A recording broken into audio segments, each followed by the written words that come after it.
এখন 8টা বাজে। সামারে কানাডায় এরকম সূর্যদেব 8টা পর্যন্ত থাকে। এই আমাদের বাড়ির সামনে ভেরি নাইস ভিউস। আমরা সব সময় পান্ডের আমি এনজয় করি দিস প্রকৃতি।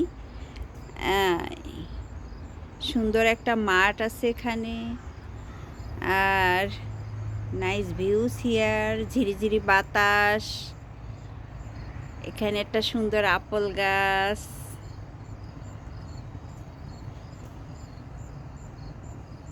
ওম সূর্যদেবায় নমঃ।